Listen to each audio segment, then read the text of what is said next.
इन्होंने कहा कि आइन की बात ना करें, इन्होंने कहा कि और बाजवा साहब के हवाले से एक और बात, आपको याद है मियाँ साहब ने गुजरांवाला के जलसे में बाजवा साहब के हवाले से क्या बातें की थी? उसके बाद जब मियाँ शहबाज शरीफ 16 महीने के प्राइम मिनिस्टर बने तो मियाँ शहबाज शरीफ की स्टेटमेंट है, वो कर लो मंसूर भाई, वो कह रहे हैं कि ये जनरल बाजवा साहब ने जो किया था वो जमहूरियत के बेस्ट इंटरेस्ट में किया था। I still remember that. So मतलब केड़े पासे जा रहे हो? मैं ये समझता हूं, मैं सुनना चाह रहा हूं कि अब इनका जनरल बाजवा के हवाले से वैसे क्या ख्याल है? बिलाल साहब क्या ख्याल है पार्टी का आपका जनरल बाजवा के हवाले से? मतलब दसो ना जी, दसो सर। अब इस वक्त क्या पोजीशन है पार्टी की? हमारी जमात का स्टांस अभी भी बाजवा साहब पे वही है। हमारी जमात का स्टांस अभी भी 2017 और 18 के प्रोजेक्ट के किरदारों के ऊपर वही है। हमारी जमात का स्टांस कभी भी नहीं बदला, ना नवाज शरीफ साहब का बदला है, ना हमारी जमात का कभी बदला है। आप इमरान खान साहब का बाजवा साहब के बारे में good in 2018, bad in 2022 and good again in 2023 जो है वो बदला है, मगर हमारा कोई नहीं बदला। नहीं, आप फरमा रहे हैं 2017-18 में जो था वो आज भी वही है, ये उसके कैरेक्टर्स वो क्या है जरा मुझे explain, because may be I don't have the latest edition, मुझे जरा अपडेट कीजिएगा। मैं भी बोल गया, मैं भी बोल गया। आप सर तुसी दोनों बोल गए हो, तुम्हारी सादगी दे उत्ते मैं कुर्बान।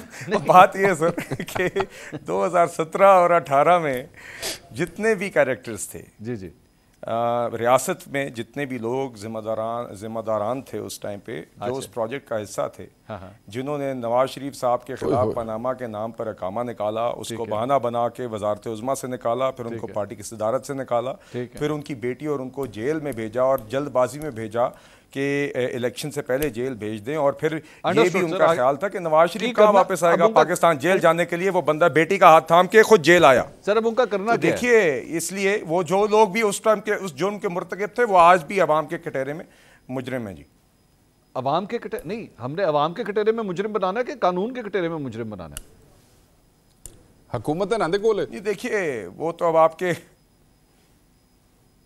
जी बिलाल भाई जनाब देखिए, मैंने आपको कहा कि वो बिल्कुल आप इमरान खान साहब से फैसला करवा लें पहले कि अब क्या फिर से उनका बाजवा साहब के मुताल्लिक कोई मौक़िफ़ तो नहीं बदल गया? नहीं वो तो मैं करूंगा ना सीधे भाई जी जेल नेवर नो।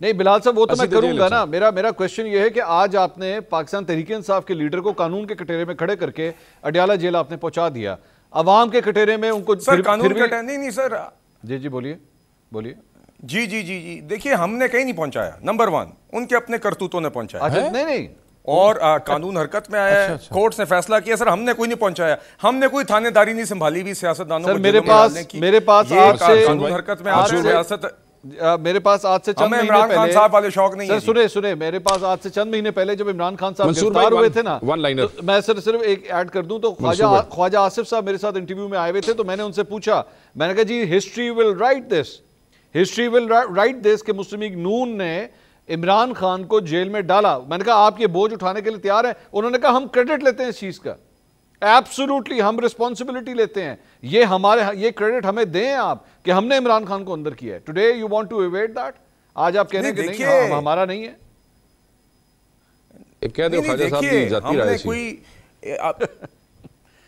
नहीं सर मेरी अर्ज सुनो। इमरान खान साहब माशाल्लाह तोशाखाना दी चोरी की थी, साइफर को जैसे झूठ को बुनियाद बना के उन्होंने आइन तोड़ा, ठीक, 9 मई की दहशतगर्दी, वो सारा अदालत ये जुर्म उन्होंने किया, अदालत फैसला कर छड़ेगी। तो सर सर असि भी मैं भी यही कह रहे हैं सर, अदालत फैसले कर रही है। हमें कोई शौक नहीं इमरान खान साहब के जेल में। सर शेख साहब वन लाइनर सर कहा जी बिलाल भाई, आपने कहा एहतराम के साथ, आपने कहा कि देखें जी खान साहब असी नहीं जेल पहुंचाया, खान साहब अपने करतूतां दी वजह तो गए ने। यार मैं फिर वही जुमला कहांगा, तुसीं नाराज़ ना होना, पता नहीं चैनल चला सकता है कि नहीं। मैं तुहाडा कुत्ता ते साडा कुत्ता टॉमी, मतलब है कि साडा लीडर करतूतां दी वजह तो अंदर गया है, तो तुहाडे लीडर और उन्हां दी फैमिली जो अंदर गई सी नमाज़ां पढ़ते अंदर गए सन, वो अपने करतूतां दी वजह तो अंदर नहीं सी गए। क्या तजाद हुआ? वो क्या कहते हैं, वो खुला तजाद नहीं है जो आप कह रहे हैं। जी बिलाल भाई। जी मंसूर भाई, बात यह है कि वो शौक आपने पूरा किया। मंशियात डाल के राना सनाउल्लाह को भी जेल में डाल दिया, नवाज शरीफ को भी आपने जेल में डाल दिया यार। आप दोनों, अच्छा मैं समझ गया बिलाल भाई,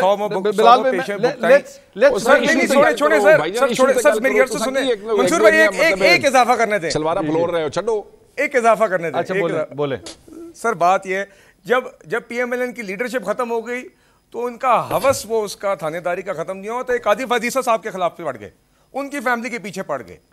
अच्छा मैं आप दोनों के लिए मुश्किलात आसान करूं, सुन लें मैं आप दोनों के लिए मुश्किलात आसान करता हूं, and please I would you are gentleman and I मेरी कोई मुश्किल नहीं है। अच्छा चले मैं आसान कर देता हूं। नवाज शरीफ साहब हों या इमरान खान साहब हों, मुकदमात की वजह से नहीं बल्कि खराब ताल्लुकात की वजह से जेल में गए थे। आप मानेंगे दोनों ये बात, नवाज शरीफ साहब भी और इमरान खान साहब भी? दसो शेख साहब। मैं तो बिल्कुल कहूँगा जी, मेरा तो लीडर साफ सुथरा है, वो तो बेचारा बस हम अपने बयानात और ख्यालात और ताल्लुकात की वजह हुई। I agree with you. Nawaz Sharif साहब के बारे में भी फिर मानिए ना, फिर आप ये it comes in a package कि मियां साहब के साथ भी फिर ज्यादती हुई थी। सर वो सर मैनू क्यों ना पूछो ना, तो बिलाल साहब ने पूछो ना। नहीं आप बताइए ना सर, आप बताइए, आप अपने लीडर की अगर गवाही दे रहे हो उनके पास भी मैं आऊंगा, लेकिन फिर आप माजी के हवाले से ये मानिए फिर ये बात, ताकि कोर्स करेक्शन तो हो कि हाँ एक्चुअली खराब ताल्लुकात की वजह से होता है। मंसूर भाई हम ना, हमारी फिर ये कहते हैं इनकी पार्टी का रवैया और इनकी अप्रोच और है, ये ठीक कहते हैं, हमारी अप्रोच और है, हम बैलेंस करने पे यकीन नहीं रखते हैं। हाँ। हमें अपने लीडर पे यकीन है कि वो उन्हीं वजह से अंदर गया जिसका आपने जिक्र किया है, और हमें इसी तरह यकीन है कि इनके लीडर जो हैं बकौल इनके वो अपने करतूतों की वजह से अंदर गए। सर मानना नहीं है, आप लोगों ने नहीं मानना। बिलाल साहब आई एम प्रीटी श्योर आपका इसका वाइस वर्सा होगा, ऐसे ही है जी। देखिए ये तो बैलेंस कर देनी चाहिए। साहब तो सिर्फ 2017-18 में नहीं, उससे पहले भी, ये तो 90 की दहाई से नवाज शरीफ साहब को बार बार निकाला जा रहा है। वो हर दफा वो शख्स मजीद मजबूत होकर वापस कौन निकाल रहा है? इसी वजह से शेख वकास अकरम साहब कौन करता है सर? नहीं, इसी वजह से शेख वकास अकरम साहब पीएमएलएन के टिकट पे इलेक्शन भी लड़ते रहे हैं, तो देखिए उनको इस बात पे यकीन था, तो तभी अल्हम्दुलिल्लाह सर, अल्हम्दुलिल्लाह। ये आज दोबारा एक बात हुई, मैं दोबारा क्लियर कर दूं, बिलाल भाई फिर भूल जाते हैं, मेरे अजीज हैं, छोटे भाई हैं और बड़े अच्छे समझदार पढ़े लिखे आदमी हैं। मैं हल्फन तुहाडी टिकट के उत्ते कभी इलेक्शन लड़ के असैम्बली नहीं गया, तुसीं अपनी हिस्टरी दुरुस्त करो। मैं इस इलेक्शन तो पिछला जो इलेक्शन लड़िया वो मैं आज़ाद लड़िया सी। आज़ाद का मतलब होता है इंडिपेंडेंट मेरे अजीज़। तो ये आपके दोस्त बार बार समझते हैं कि पता नहीं उसलिए मैं तुहाडे नाल खलोता सी तो मैं तुहाडी टिकट ते लड़ के अंदर बाहर गया सी। अल्हम्दुलिल्लाह ये शर्फ मैनू हासिल कोई नहीं जो होया। लेकिन शेख साहब आप अगर आज़ाद लड़के गए थे तो उसके बाद आपने नून लीग क्यों ज्वाइन की थी, हुकूमत को क्यों ज्वाइन किया आपने शेख साहब? नहीं सर, मैं नून लीग जो थी वो मेरे बुजुर्गों ने ज्वाइन की, और ऑब्वियसली यहाँ इस मुल्क में फैमिलीज ही ज्वाइन करती होती हैं। जब भी कोई ज्वाइन करता होता है, मैं भागता भूगता वो नहीं है, पाकिस्तान सारा जानता है, ये सारे क्लिप यहाँ पे पड़े हुए हैं। बट फिर जिसले दोवें भरा वजीर आजम वजीर आला सन, वो बरदा मेला छड़ के नानू छड़ दिता सी, वैसी तो असू रज पुज गए हैं। उस तो बाद इलेक्शन लड़िया आज़ाद, लास्ट इलेक्शन वाज आज़ाद अल्हम्दुलिल्लाह। मेरे पे ना किसी पार्टी का कोई एहसान है ते ना मेरा किसी उधार देना है ते ना मैं किसी का उधार देना जी। मैं इन्होंने सारे छड़ छुड़ के इन्होंने सारिया पार्टियों के खिलाफ इलेक्शन लड़िया सा कला। ठीक है बिलाल साहब, यहाँ पे पीटीआई के भी खिलाफ लड़िया सा। ठीक है बिलाल साहब, अब ये बात तो आप एक्सेप्ट करें ना कि यहाँ पे एक्चुअली जो जेल जाता है या जेल से आता है, वो आता सिर्फ ताल्लुकात की बुनियाद के ऊपर है, और कोई जाता भी ताल्लुकात की बुनियाद पे है, आता भी ताल्लुकात की बुनियाद पे है।